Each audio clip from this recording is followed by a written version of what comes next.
Me dicen si se puede ver, por favor. Sí, profesor, sí se puede ver. Ok.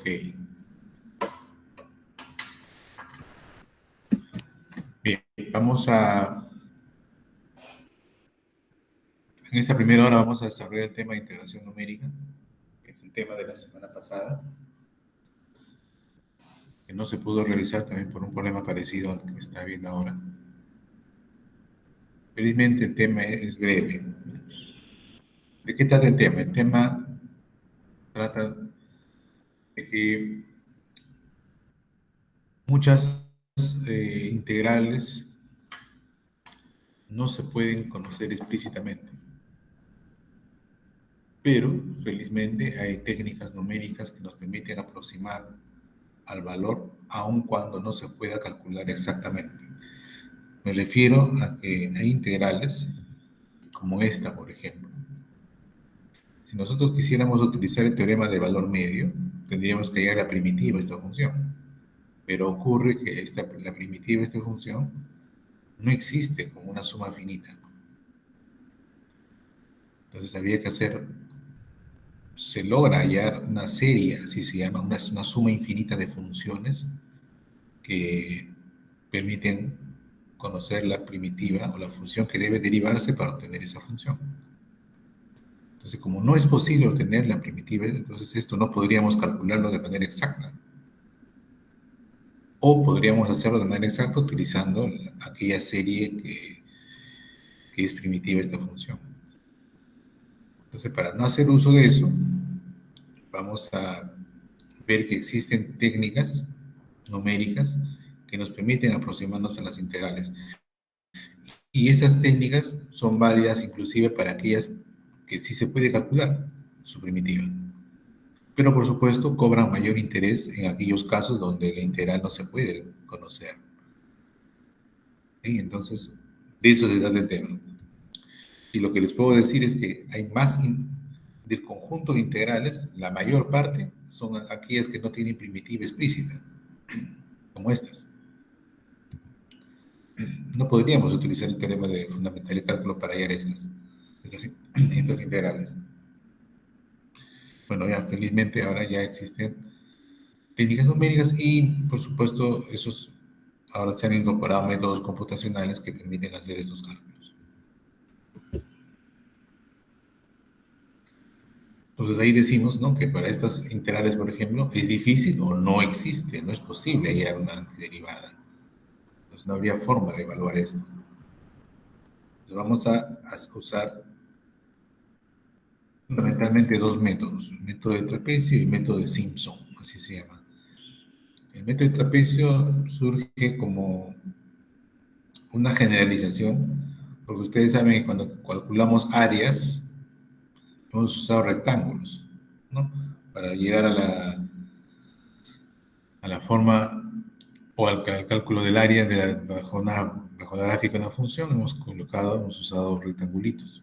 Entonces, ahora, con el método de trapecio, en lugar de rectángulos, vamos a considerar trapecios. O sea, ya no vamos a considerar la altura mayor ni la mínima, sino vamos a considerar la semisuma de las alturas. Eso va a constituir la base media del trapecio que se va a formar dentro o debajo de la curva de la función. Y vamos a ver que también llega a un buen cálculo y la aproximación que se logra es muy buena hasta el punto que el error que se comete con el verdadero valor de la integral que se está calculando es bastante, bastante pequeña. Inclusive se puede calcular la cuota del error. Todo eso vamos a ver ahora. Tanto para el método de trapecio como para el método de Simpson. Recordemos que la integral tiene esta forma, ¿verdad? En el fondo es un límite, una sumatoria, ¿no?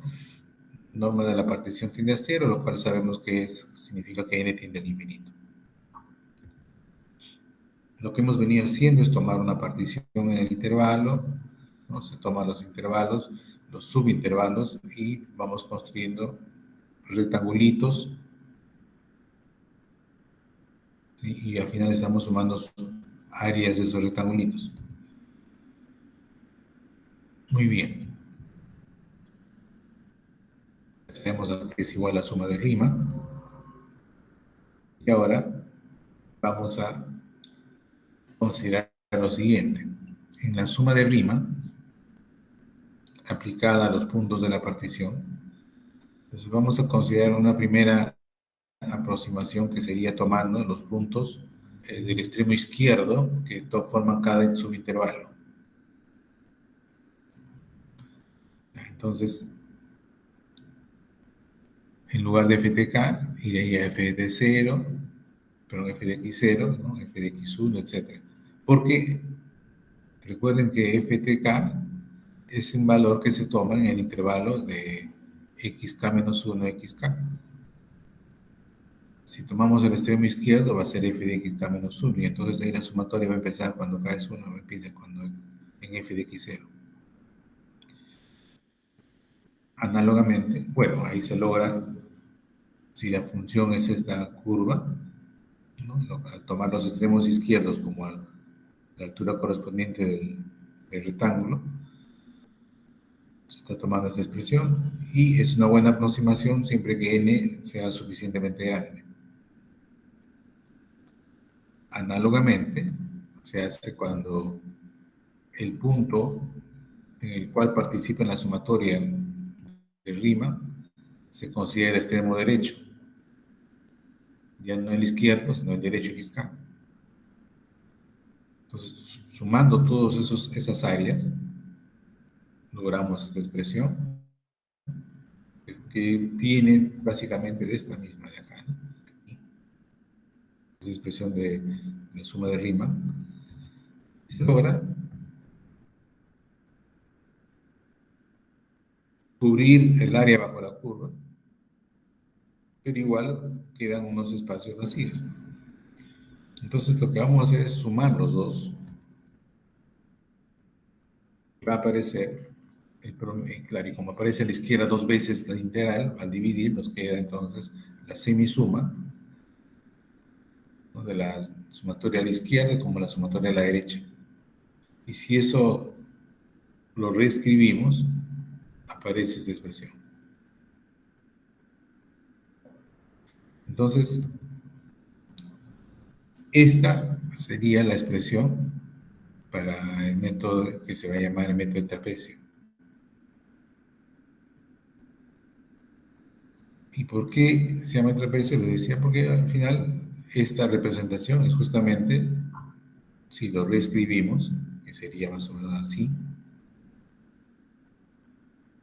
o si lo vemos directamente acá como el anterior, por ejemplo, la primera parte sería f de x0 más f de x1, y el f de x1 vuelve a repetirse y toma en el siguiente, f de x1 más f de x2. Entonces, f de x0 más f de x1 entre 2, el 2 lo corremos acá, y nos da entonces la altura media, que sería la longitud de la base media del trapecio, y en consecuencia, lo que estamos sumando acá en verdad son áreas de trapecios.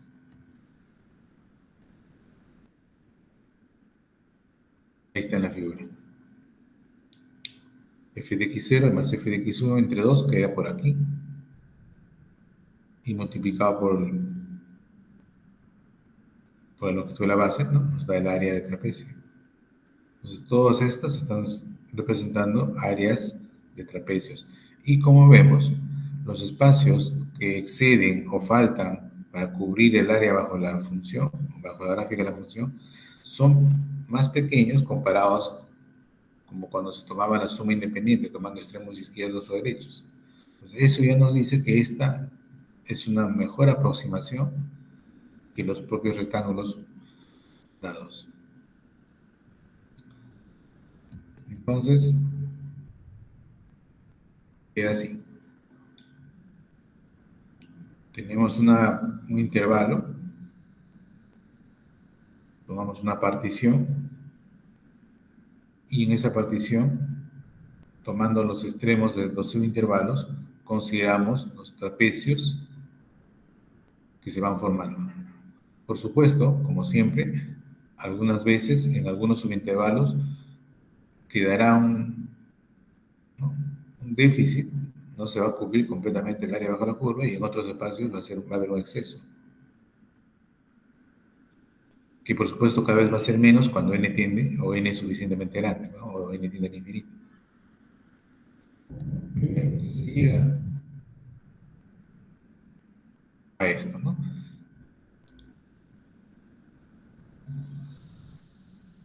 Sí, ¿esto qué cosa es esto? Es el área del trapecio, justamente. La semibase o semialtura por la longitud de la base, que sería la longitud entre dos puntos consecutivos de la partición, que es esto.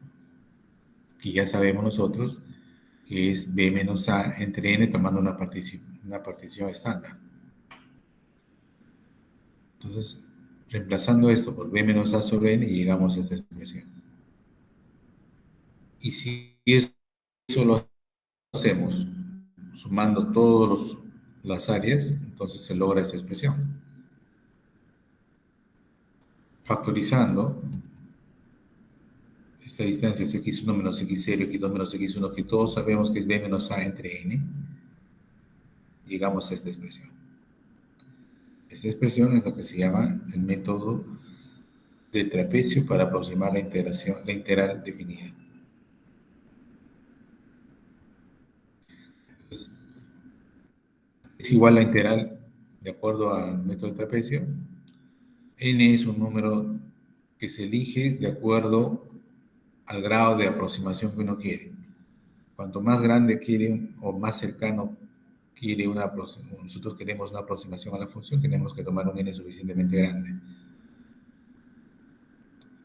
Entonces sería b menos a sobre 2n, que multiplica, fíjense, a f de x0, y a partir de ahí todos se duplican. Los valores de los f de xy se duplican todos, excepto el último, que es simplemente f de xn.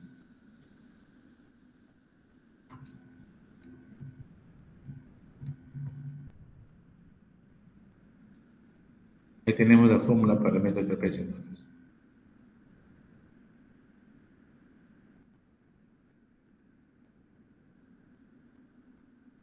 Y se ha agregado una nota respecto al método de punto medio, que tiene un grado de aproximación bueno, pero mucho mejor es el método de trapecio, porque inclusive el método de trapecio nos ofrece el siguiente error.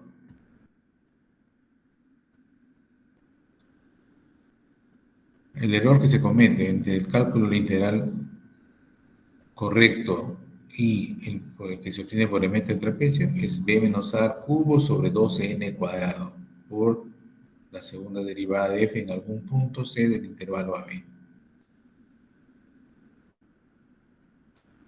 Y aquí viene un detalle. Si logramos que la segunda derivada sea acotada,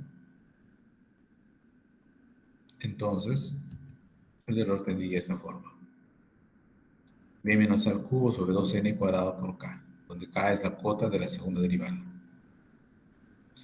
Justamente, este es el detalle, o esta es la expresión que nos permite establecer cuál debe ser el valor de n para encontrar una adecuada aproximación. Entonces, con esto se puede resolver, por ejemplo, el cálculo de una integral con el grado de aproximación que uno quiera. Si uno quiere un error, por ejemplo, de 1 milésimo, despejamos el valor de n y con ese valor de n hacemos la suma con la técnica de trapecio. Y ya tenemos una buena aproximación para la integral definida que estamos calculando. ¿Sí? Entonces recordemos esto. Esta es entonces la fórmula para calcular el error con método de trapecio. B menos A al cubo sobre 2n cuadrado por k, donde k es la cota de la segunda derivada.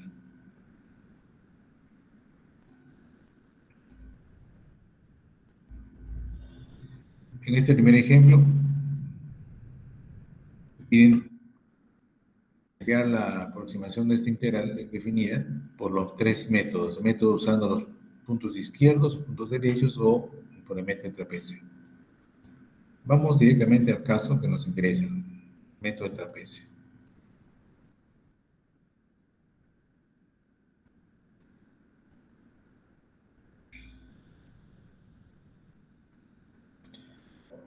Bueno, este primer cálculo que se ha hecho acá es usando los puntos a la izquierda.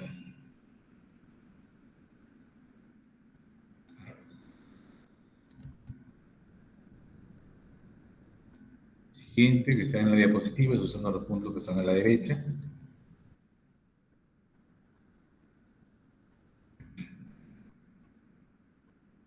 He usado n igual a 8, acá está.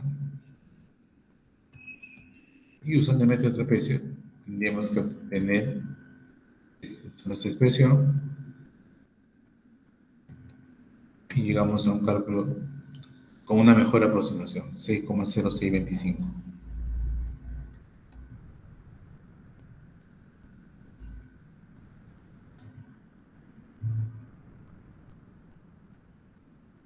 Ahora, necesitamos ver un ejemplo donde queramos hallar con qué valor de n se logra un grado de aproximación adecuado.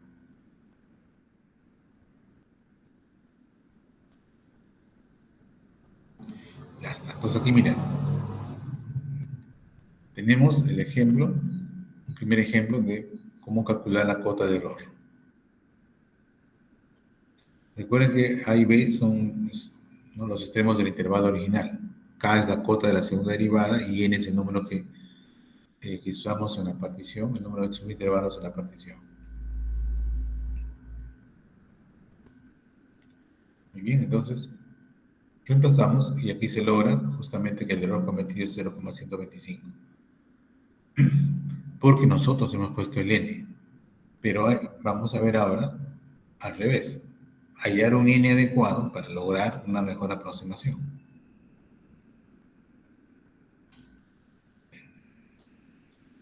Y es que para lograr estas cotas tenemos que apelar a algunas propiedades de la propia función. Recuerden que k es la cota de la segunda derivada. Entonces, por ejemplo, ¿por qué aquí k es 12?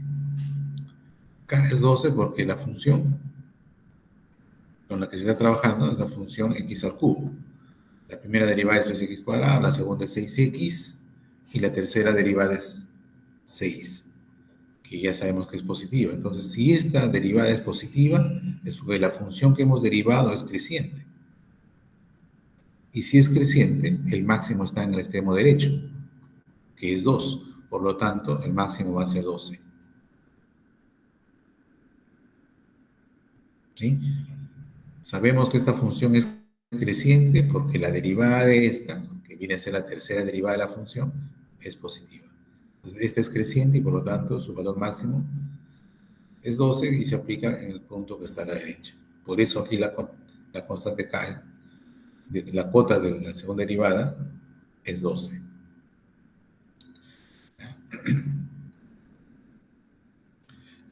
Entonces, miren, esa K que aparece en la fórmula, es esta la fórmula, la tenemos que deducir con alguna propiedad de la función como esta, o viendo cómo es la misma segunda derivada. Hay dos formas de calcular. Ya. Se calcula de manera general, conociendo el comportamiento de sus derivadas, o conociendo la misma función podemos establecer alguna cuota. Ya bueno, aquí ya se aplicó y se resolvió.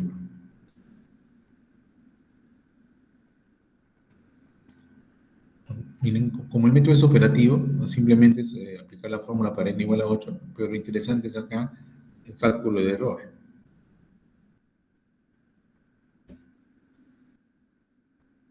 Y el error se calcula sin que conozcamos el valor verdadero de esto. Eso es lo interesante.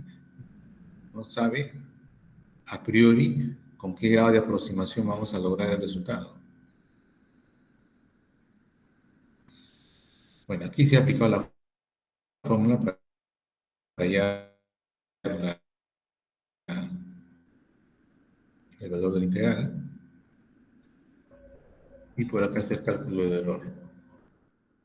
Entonces la función es esta, ¿no? E a la menos x cuadrado. Su primera derivada es esta que está acá. Volvemos a derivar, aparece esta expresión polinomial y aquí viene el análisis, ¿no? O se deriva nuevamente para saber si tiene la función máximo, mínimo, es creciente o decreciente. o ahí tal como está, vemos cómo acotarla. En este caso hemos hecho lo siguiente. Como estamos en el intervalo 0, 1, ¿sí? Y la función e a la menos x cuadrado está acotada por 1, entonces el valor absoluto de la segunda derivada va a ser menor o igual que 4x cuadrado menos 2, lo que está acá. ¿Sí? ¿Cómo sabemos que está acotada por 1? Fácil, porque si, ¿no? Si ponemos que x es menor que 1, ¿sí? Entonces el máximo valor que sería e a la menos 1, pero como la función menos x cuadrado es decreciente, entonces el máximo va a estar cuando x es 0, entonces el máximo va a ser e a la 0, 1. Entonces todo esto, esta parte e a la menos x cuadrado está acotada por 1 y por lo tanto toda la segunda derivada es acotada por x cuadrado menos 2, 4x cuadrado menos 2. Y esto es una función cuadrática cuyo máximo se puede calcular, ¿no? En el intervalo 0, 1 el máximo es 2. Por lo tanto, toda la segunda derivada está acotada por 2. Entonces aplicamos la fórmula. B es, A es 0, B es 1, N hemos puesto que es 8 y K es 2. K es 2, ¿no? Bueno, ya entonces el error que se está cometiendo es de esta expresión.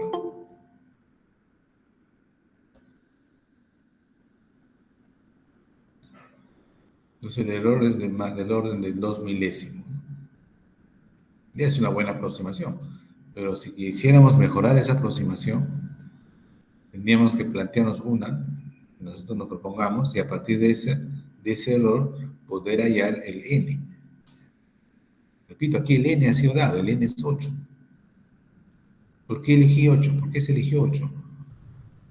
Fue un cálculo que nos permite establecer este error. Pero si quisiéramos un error mínimo, el n sería otro. ¿Cómo se halla ese otro n? Veamos acá un ejemplo, un otro ejercicio.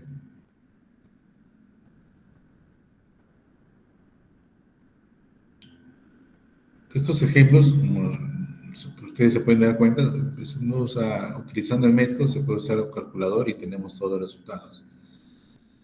Pero la parte para hallar el error es lo interesante.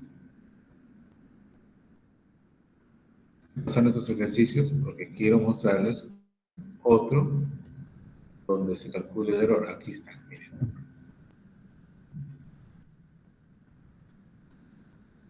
La pregunta es, ¿cuál es el menor entero positivo n que se debe utilizar en el cálculo de la integral mediante el método de trapecio para que el error sea del orden de un 10 milésimo?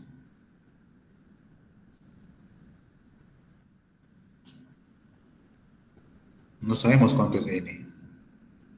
O a partir de qué valor n vamos a tener un error menor que este. Bueno, entonces hacemos lo siguiente. Sabemos que el error para el método de trapecio tiene esta forma, donde K es la cuota de la segunda derivada, y queremos que ese error sea menor o igual que un 10 milésimo.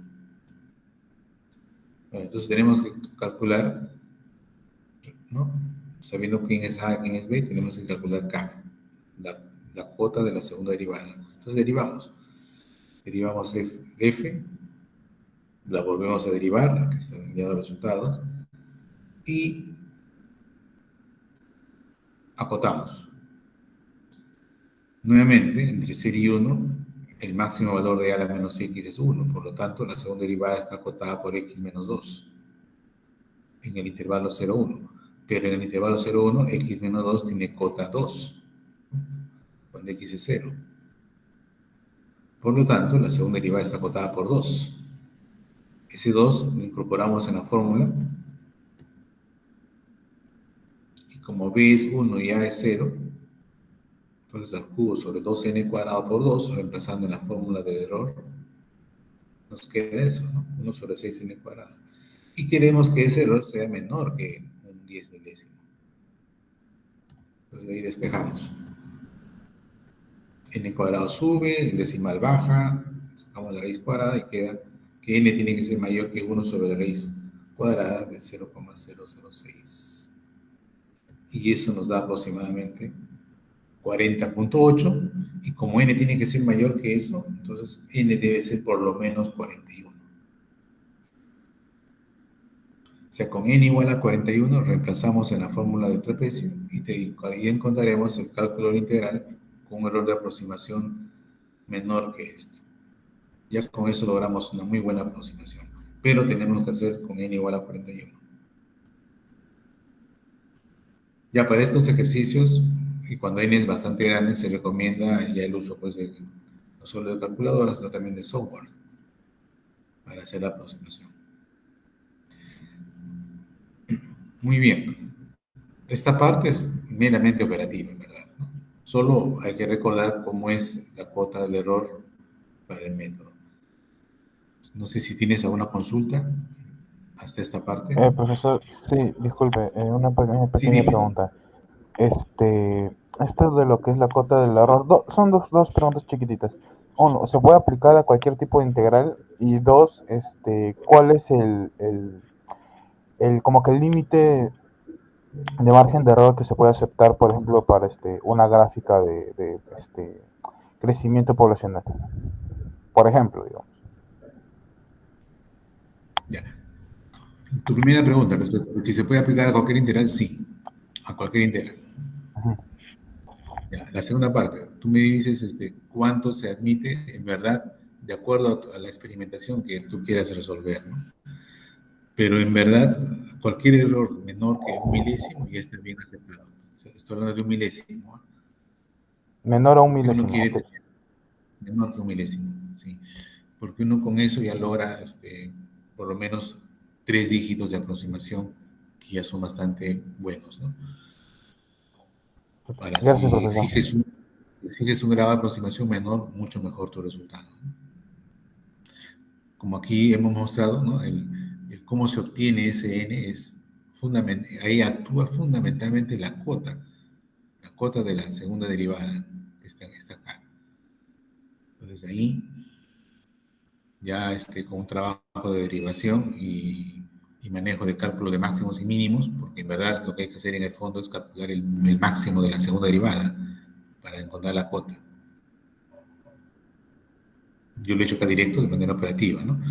Primero la función e a la menos x entre 0 y 1 está acotada por 1. ¿Por qué? Porque la función es rápido, ¿no? Si x entre 0 y 1, menos x está entre menos 1 y 0.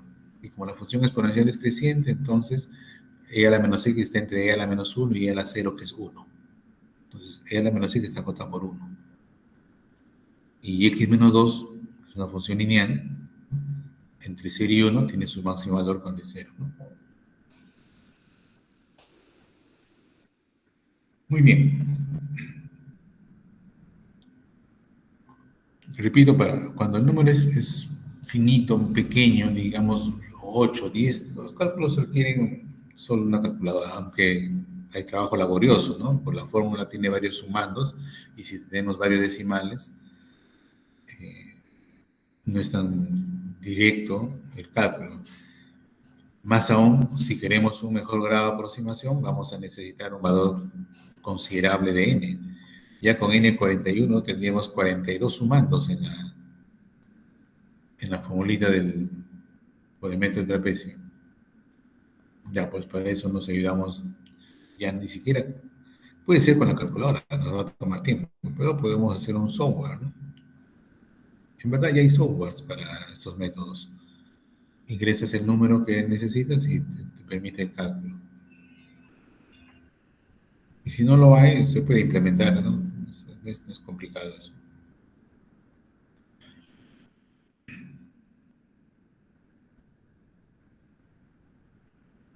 Por ejemplo, ¿no?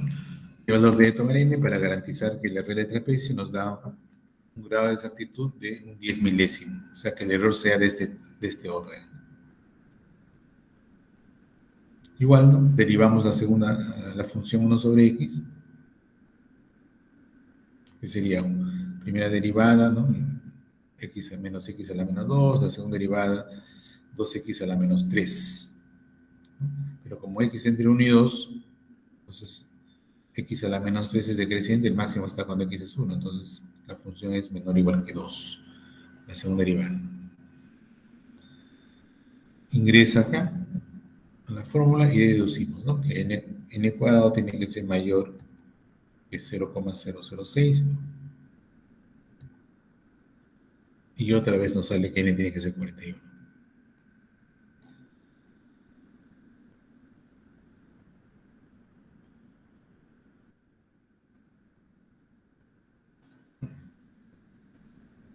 Igual. Bueno, hace ya mucho tiempo, bueno, Simpson es un matemático y ha participado, ha colaborado, tiene varias contribuciones. Una de esas es justamente la técnica que vamos a ver, ¿no? Porque él demostró rápidamente, que si tenemos tres puntos no colineales, si están en una parábola, entonces el área bajo esa parábola, entre esos tres puntos, está calculado por esta expresión, donde y0, y1 y y2 son las ordenadas o segundas coordenadas de los puntos de paso en la parábola. Y la demostración de esto es operativa, ¿no? Se utiliza la función, estamos con la parábola de la función cuadrática, se calcula el área entre los puntos x0 y x2, que sería más o menos esto. Por supuesto, los puntos los vamos a ubicar a una misma distancia, es decir, considerando que vamos a tomarlos como que va a haber una partición ahí estándar. Y este área encerrada resulta igual a esto, ¿no? Un tercio h es esta distancia, por I0, 4 I1 más I2.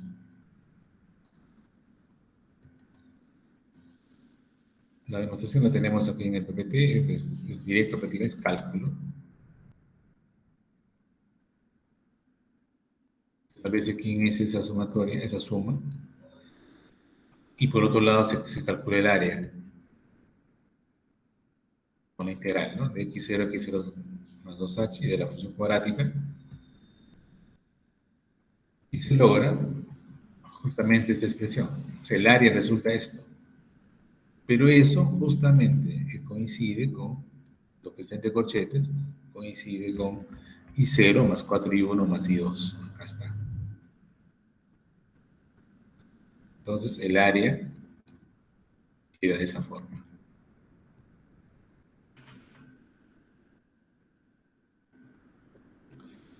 Ahora, eso fue cuando tenemos tres puntos consecutivos, entonces ahora se va a generalizar eso. En este primer ejemplo se está utilizando simplemente n igual a 2. O sea, tenemos dos intervalos en la partición, entonces los extremos van a ser x0, x1 y x2. Y aquí aplicamos directamente la fórmula que acabamos de encontrar, ¿no? Sería entonces, ahí está. A es A0, B1, 3N, N2, y I0, 4, I1, I2. Reemplazamos y ya está. Tenemos el valor aproximado. Pero si queremos un número mayor, y aquí vamos a ver que el n que consideremos tiene que ser par. ¿Por qué tiene que ser par? Porque ocurre lo siguiente.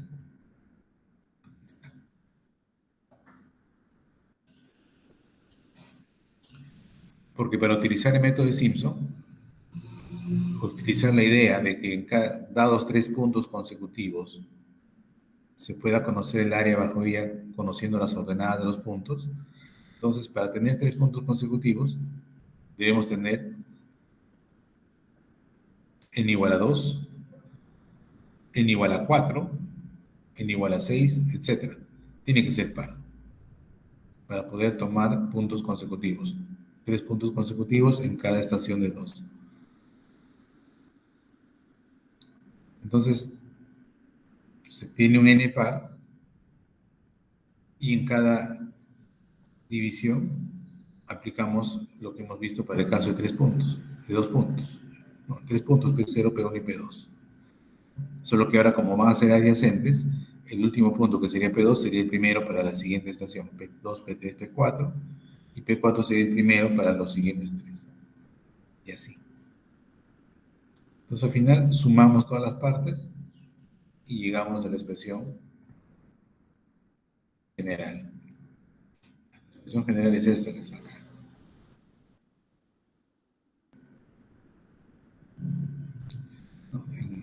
1, 4, 1, y empieza con 1, 4, 1, entonces esos extremos se suman y sale 2. Por eso en la expresión general aparece y 0, 4 y 1, 2 y 2, 4 y 3, 2 y 4, y va alternando. 2 con 4, con 2, con 4, y de ahí el último.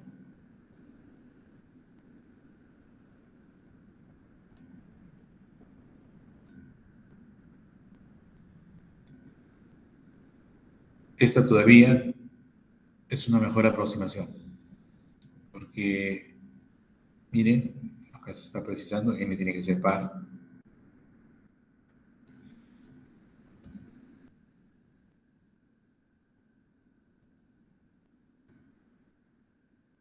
Voy a ubicar la cuota de error, aquí está.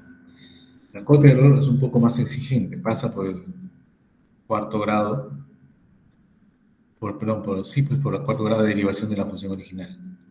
En la fórmula, K es la cuota de la cuarta derivada.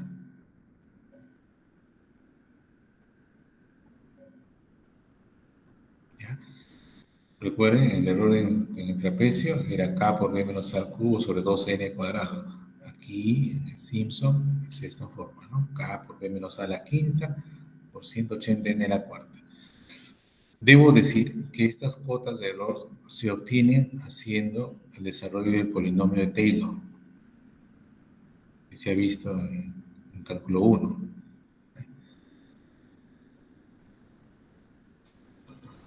Ahora, entonces, ¿qué hacemos para conocer una determinada hora de aproximación mediante el método de Simpson?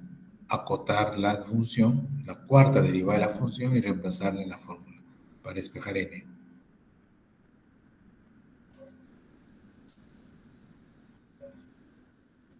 Entonces aquí tenemos un primer ejemplo de esos, ¿no? ¿Qué tan grande debe ser n para garantizar que la aproximación del método por Simpson de esta integral sea tan cercana al valor de 0.001? Veamos.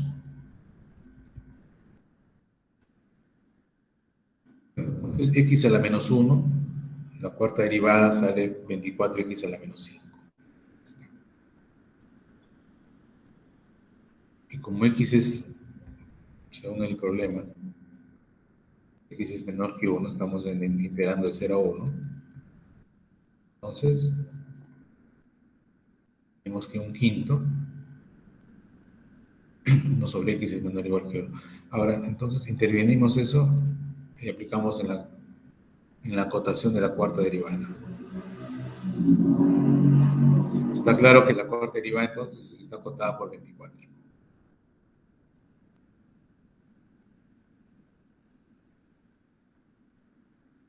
Reemplazamos en la expresión que da el error y despejamos.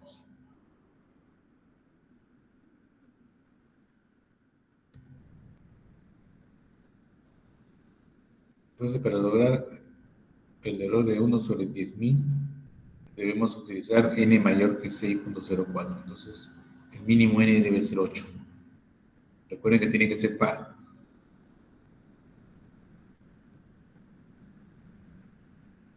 En el problema anterior se encontró que el n debería ser 41, lo cual quiere decir que Simpson nos da un mejor grado de aproximación, porque con solo 8, con solo n igual a 8, ya tenemos el mismo grado de aproximación que cuando se obtiene n igual a 41 por el método de trapecio. Entonces, si queremos establecer y hacemos una comparación, definitivamente el método de Simpson nos da una mejor aproximación que el método de trapecio. Ya el método de trapecio es bueno, pero Simpson es mucho mejor.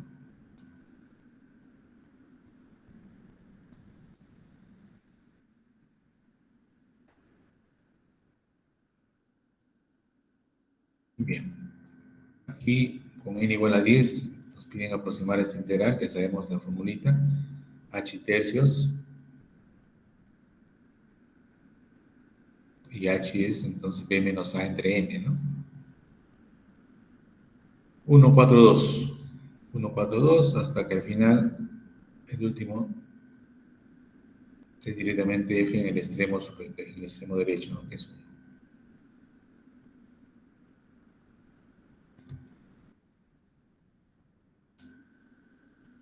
Para calcular el error, hay que derivar, ¿no? 4 veces, acá ya se derivó, se obtuvo esta expresión.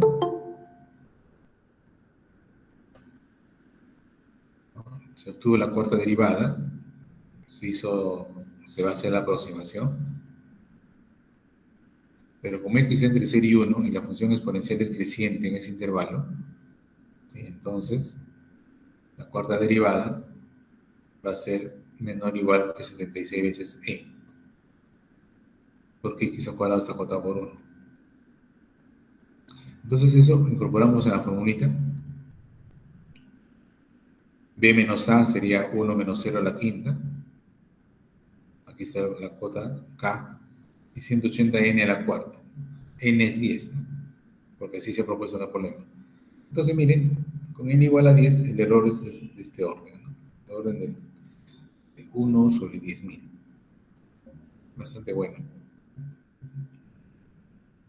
Pero si quisiéramos mejorar la aproximación, entonces hay que usar un n mayor que 10, ¿no? Recuerden, en Simpson n debe ser par.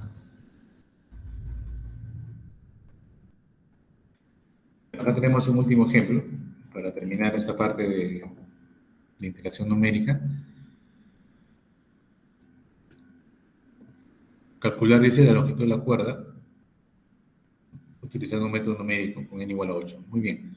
Bueno, la función seno de x, sabemos que la longitud de la cuerda, ¿sí?, es la integral de 0 a 4, los extremos, de la raíz cuadrada de 1 más la derivada, que sería coseno al cuadrado de x. Hay que integrar esto. Bueno, entonces se aplica Simpson, porque ya sabemos que Simpson da una mejor aproximación que el método trapecio. Simpson con n igual a 8.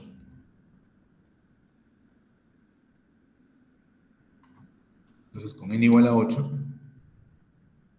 tenemos acá estos puntos, los valores que toma la función, y aplicamos la regla. Pues al final nos queda que el valor de la integral es ser muy cercano a 5, ¿no? 4.96. Fíjense que este ejercicio es una mezcla del tema longitud de arco con el método de aproximación, en este caso Simpson. Por un lado, nos piden que nos recordemos cómo sería el cálculo de la longitud de la curva. Entonces ahí tenemos que tiene esa expresión y ahora hay que aproximar esto usando n igual a 8. Y es lo que ya se hizo. Acá la tabla está bastante resumida y nos da el valor entonces de la longitud de la curva. ¿Sí? Si te consideras alguna consulta en esta parte, dices.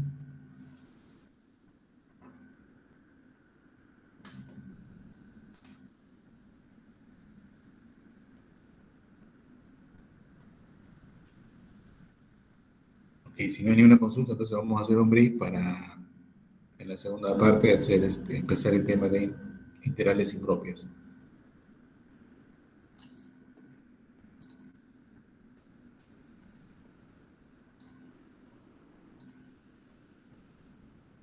descansamos unos 15 minutos, ¿ya?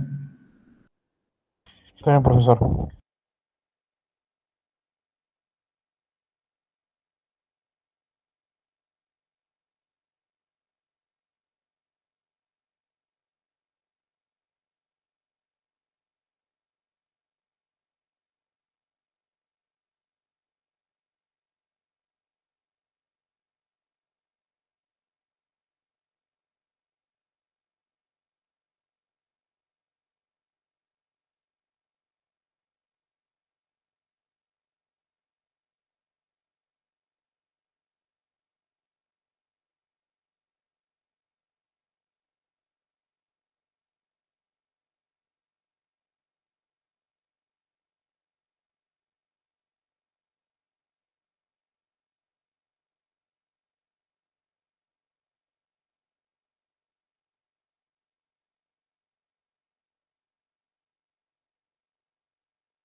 Muy bien, jóvenes, nos incorporamos a la clase.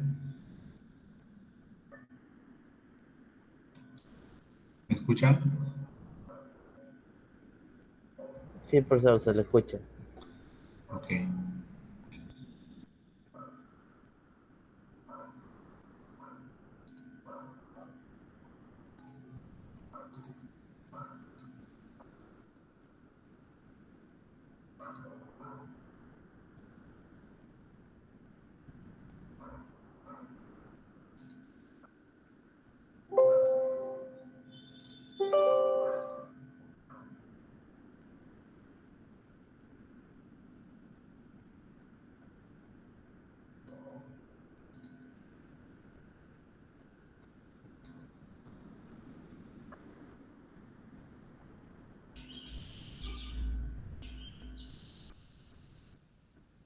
Muy bien, vamos entonces a avanzar con el tema de integrales impropias.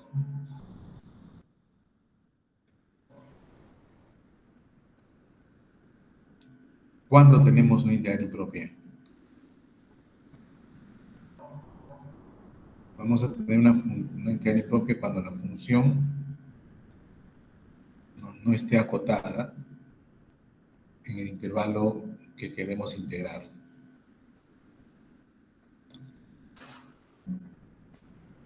O cuando el intervalo de integración no es acotado. Por ejemplo, miren, esta función, que es la función 1 sobre x cuadrado, todos sabemos que tiene asíntota, ¿no? Y igual a 0. O sea, que este gráfico sigue. Y por lo mismo podríamos pensar que el área es infinita, el área que se está marcando acá, porque en verdad esta no está acabando. Pero ocurre que si nosotros ese área lo truncamos hasta un punto t, por ejemplo aquí, entonces el área sabemos que sería la integral de 1 a t de la función 1 sobre x cuadrado menos 0. Bueno, integrando nos va a quedar 1 menos 1 sobre t, ya fue evaluado de 1 a t, y esto también está claro que es menor que 1, que 1 sobre t es positivo. Además, se observa que el límite de ese área, de esa expresión que es 1 menos 1 sobre t, esto cuando tiende al infinito, esto tiende a 1.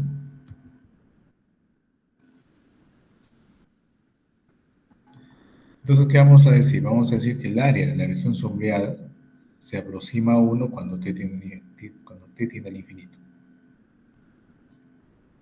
Entonces, ese área es igual a 1. Y vamos a escribir de esta forma, ahora sí, ¿no? Integral de la función 1 sobre x cuadrado desde 1 hasta el infinito. Y esto se calcula de esta forma, ¿no? Límite cuando t tiende al infinito del integral de 1 hasta t de 1 sobre x cuadrado diferencial de x. Y eso hemos hallado que es igual a 1. En otras palabras, el área,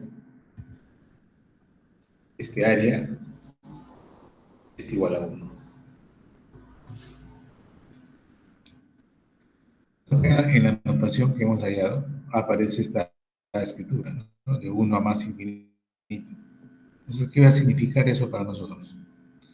Bueno, entonces empezamos el estudio de las integrales impropias de primera especie, o también llamada con límites infinitos.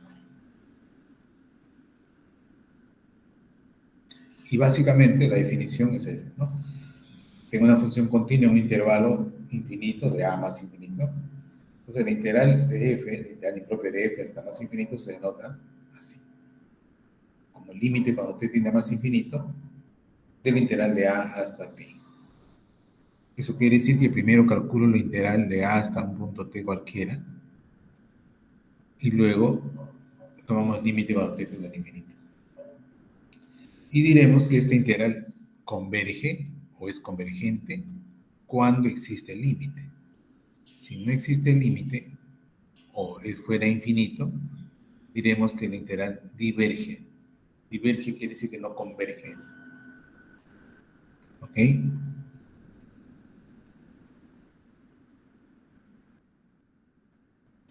Lo mismo diremos cuando la función es continua en el intervalo de menos infinito a b. Entonces ahí diremos que la integral de menos infinito a b de la función f de x es el límite cuando t tiende a menos infinito de t a b.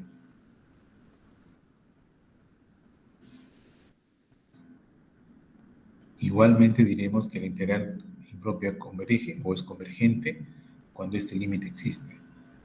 Si no existiera este límite, entonces diríamos que la integral es divergente.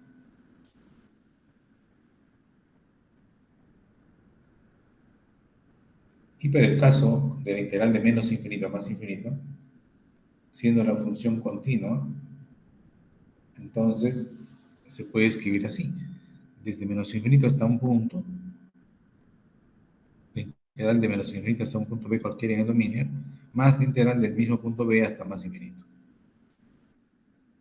B es cualquier número real.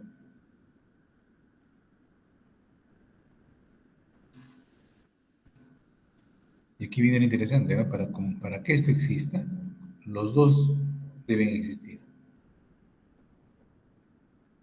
Si uno de ellos no se pudiera calcular, no existiera, entonces el otro tampoco existiría.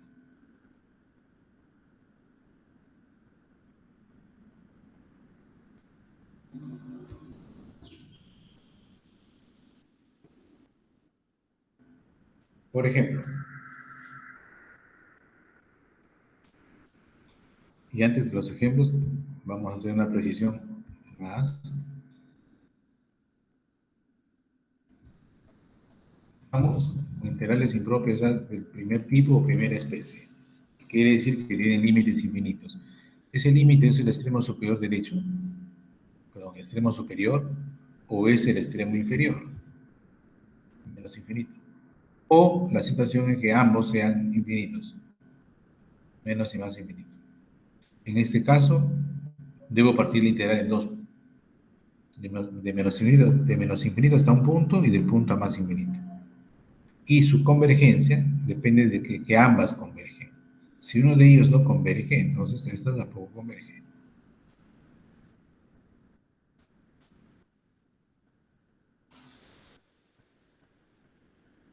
Muy bien.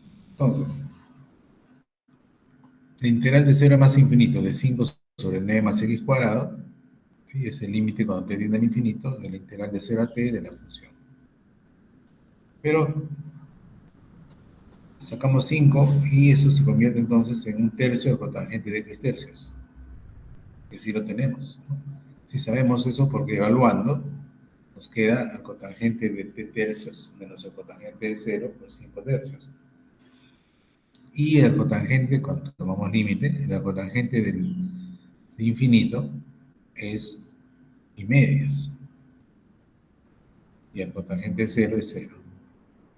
Por eso, ahí nos sale 5 pi sextos. Y si sale un valor numérico, entonces quiere decir que converge o que es convergente la integral. Si tienes alguna pregunta ahí.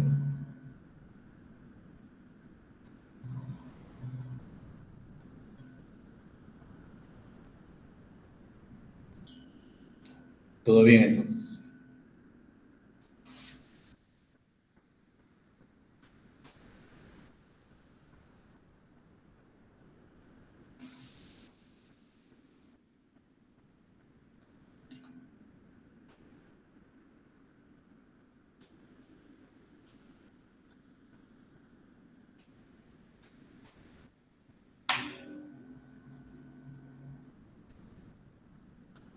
Bien, ahí tenemos una integral de menos infinito a más infinito.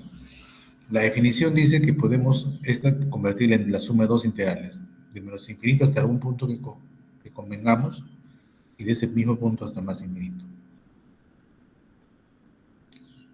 Siempre va a ser útil el cero, entonces partimos de menos infinito a cero y la integral de 0 a más infinito.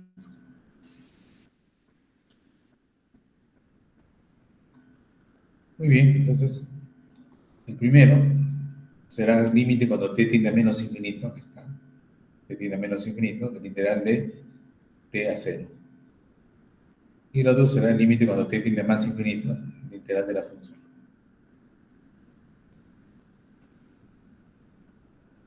Muy bien. Pero la integral de x sobre 4 más x al cuadrado, todo al cuadrado, es igual a 1 sobre 4x al cuadrado. Eso lo evaluamos de t a 0, el otro de 0 a t. En 0 nos queda un cuarto menos 1 sobre 4 más t cuadrado. Y en el otro caso nos queda 1 sobre 4 más t cuadrado menos, cuando es 0, un cuarto.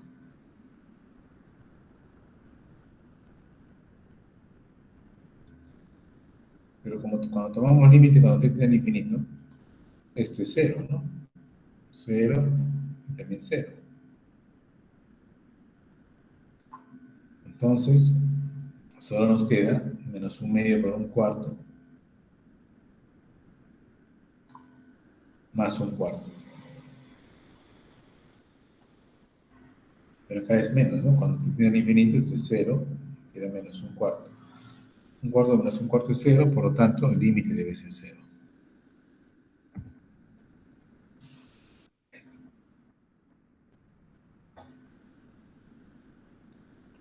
Por lo tanto, la integral converge, ¿no? Converge, tiene valor 0.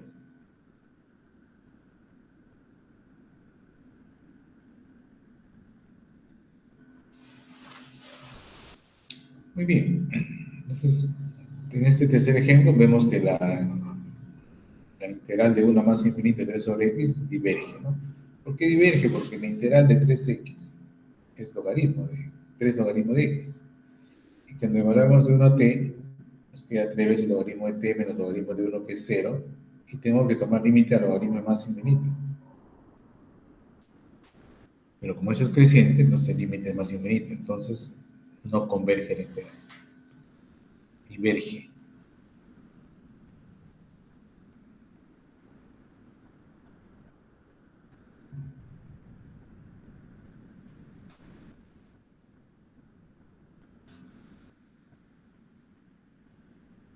Ya, hallemos el valor de m para que la integral sea convergente. Y después determinemos el valor de esa integral para el valor de m que se ha establecido. Muy bien. Entonces calculamos la integral de esto. Sería 3 más infinito. 3 por el logaritmo de x más 5, digo. Menos m veces el logaritmo de x menos 2. Estoy hallando la integral de 3 a t, porque luego voy a tomar límite cuando t tienda más infinito. Muy bien, cuando tenemos t aquí, tenemos entonces logaritmo de x más 5 al cubo y x menos 2 a la exponente m, y como es una división de logaritmos, el logaritmo de el resto de logaritmos se convierte en división, ¿no? Logaritmo de la división. Ya está. Entonces evaluamos en 3, en t y en 3.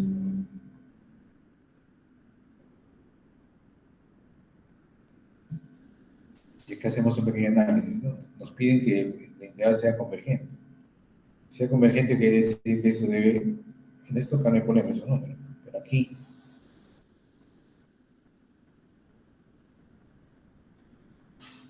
y sabemos que si el grado del numerador es mayor que el denominador, el límite de esto es infinito. Y si el grado del denominador fuera menor que el grado del... Perdón, si el grado del denominador fuera mayor que el del numerador, este límite sería 0, cuando usted tiene el infinito, y el logaritmo de 0 no existe. Entonces, la única posibilidad que queda es que para que exista esta integral, ambos, numerador y denominador, deben tener el mismo grado. Porque si tienen el mismo grado, tendríamos que el límite, ¿no? El límite del polinomio al cubo entre el polinomio al cubo sería igual a 1, ¿no? Y el logaritmo de 1 es 0. Y en ese caso, entonces, solo nos quedaría esto. En efecto, entonces, para que este límite exista, el grado debe ser m igual a 3. Eso existe, entonces, si m es 3, el límite acá sería 1, y el logaritmo de 1 es 0. Entonces, lo único que nos quedaría es logaritmo de 8 al cubo.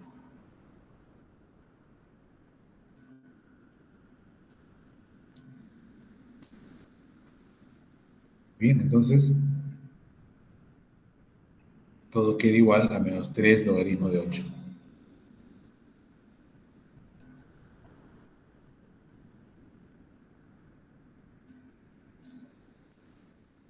A ver si tienes alguna consulta en este ejercicio.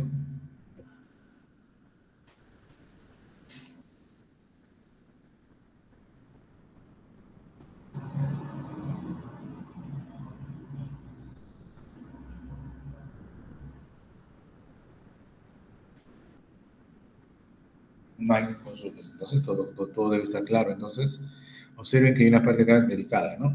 Análisis de exponentes para que exista el límite de esta expresión. Repito, cuando el grado del numerador es mayor que el denominador, tú sabes que esta expresión que está dentro del logaritmo tiene límite infinito. Y como el logaritmo es creciente, el límite sería infinito y no existiría. Ahora, si el grado del denominador fuera mayor que el numerador, también sabemos que el límite sería 0. ¿Sí? Pero el logaritmo de 0 no existe. Entonces no habría convergencia. Entonces la única posibilidad que queda es que los dos tengan el mismo grado. Y si tienen el mismo grado, el límite es el cociente de sus coeficientes principales, ¿no? 1 y 1. Entonces acá tengo el límite de esto es 1, pero el logaritmo de 1 es 0. Entonces lo único que nos queda es cuando t es 3, ¿no? Cuando x es 3. 8 al cubo sobre 1 a la m, que es... Y por supuesto, cuando t tiende al infinito, esto tiende a 0, ¿no? Porque esto internamente tiende a 1, pero el logaritmo de 1 es 0.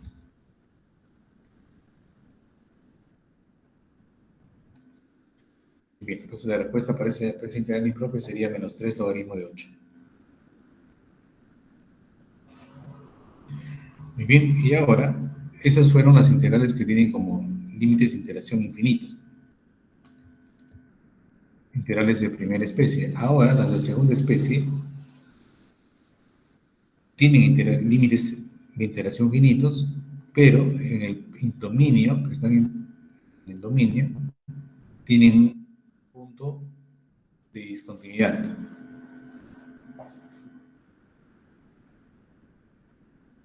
Por ejemplo, miren, voy a integrar de A a B, pero en B el límite es más infinito. Entonces la función no es continua en B. ¿Pero cómo calculo eso entonces? Límite, cuando te tiende a B por la izquierda menor que B, de la función f de x. Si este límite existiera, entonces la integral impropia converge. Si no, es divergente. Otra forma de calcular esto mismo, esto de acá abajo. Como t tiende a b por la izquierda, menores que b, entonces la integral sería de a b menos épsilon, cuando épsilon tiende a 0.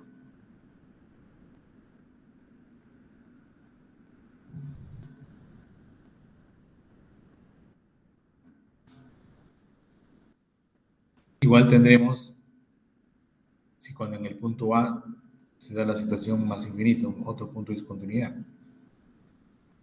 Entonces esto lo hallaremos como el límite cuando t tiende a por la derecha. Claro, porque la integral empieza en a, entonces vale para valores mayores que a.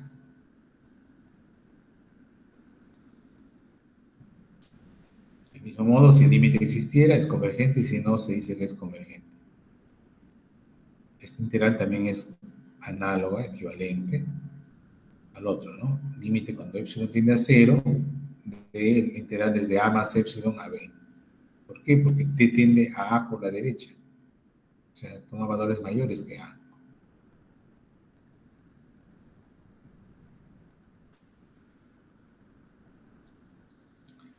¿Qué falta? Falta el caso en que a mitad del intervalo la función explote, se haga un salto al infinito. Tenemos esa situación, ¿no? tengo un intervalo de A a B, pero en algún punto D del dominio ocurre que el límite de la función, cuando x tiende a D por la izquierda o por la derecha, tiende a más infinito. Entonces, en ese caso, debemos partir la integral en dos partes.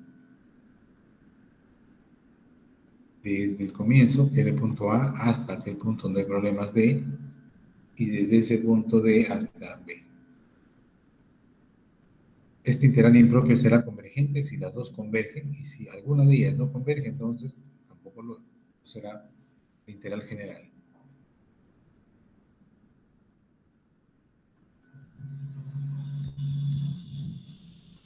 Por ejemplo,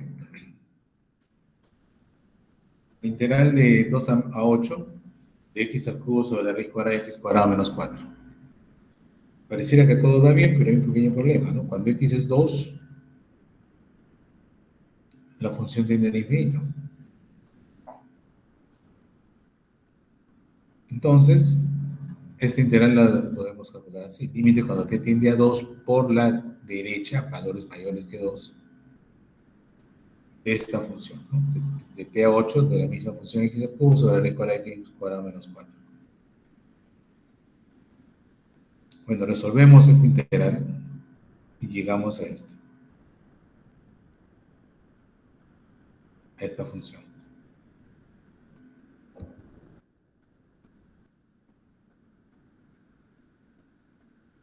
Entonces evaluamos de t a 8 y ya tenemos el resultado.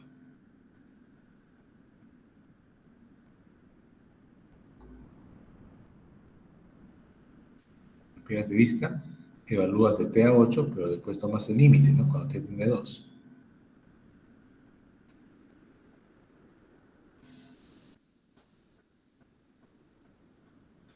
Ahora vamos a analizar la convergencia de la integral 1 sobre x en la p, una integral bastante útil, vamos a ver después en la parte práctica. 1 sobre x en la p.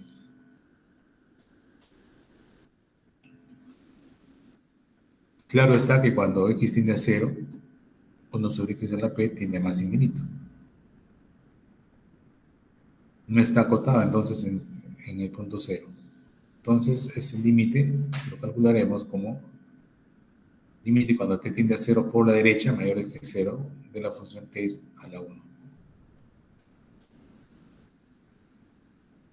Y vemos los siguientes casos. Si p es un número que está entre 0 y 1,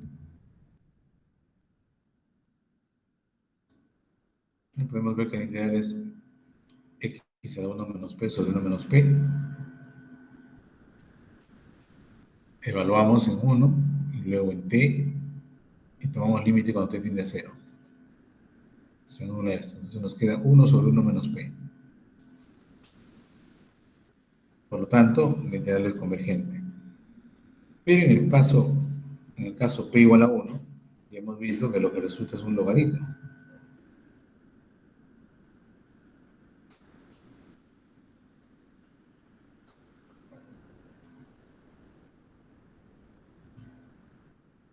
Pero al evaluarse, en 1 sale 0 y el logaritmo en t queda t, pero t tiende a 0. Eso no existe. Límite del logaritmo cuando la variable tiende a 0 no existe.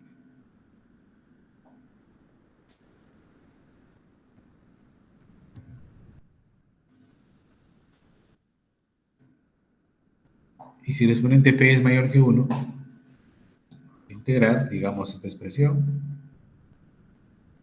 Entonces, cuando x es 1, tenemos esta expresión, y cuando x es t, esta otra.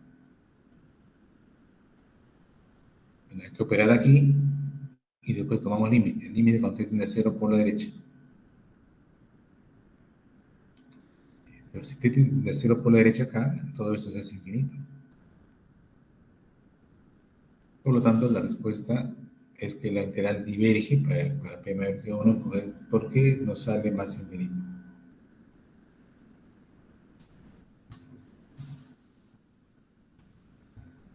Bien, lo que sigue es criterios de convergencia de las integrales impropias. Eso lo vamos a hacer ya en la siguiente reunión, ¿no? La siguiente semana. En la siguiente semana terminamos con el tema de integrales impropias, hacemos los criterios de convergencia y una introducción a las funciones alfa, perdón, gamma y beta, que son una aplicación de las integrales impropias. ¿Sí? Por hoy nos quedamos acá, pero si tienes alguna consulta, bienvenido.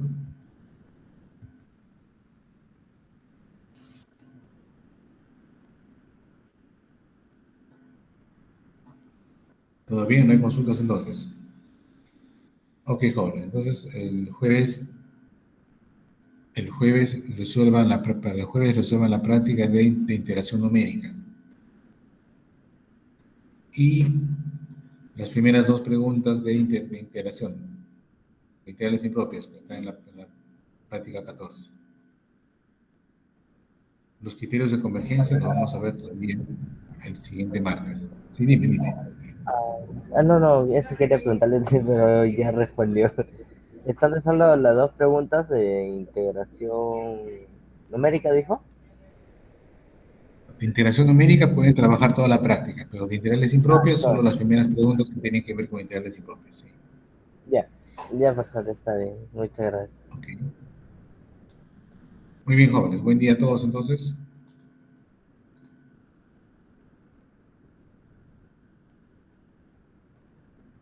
Hasta luego, profesor. Chao.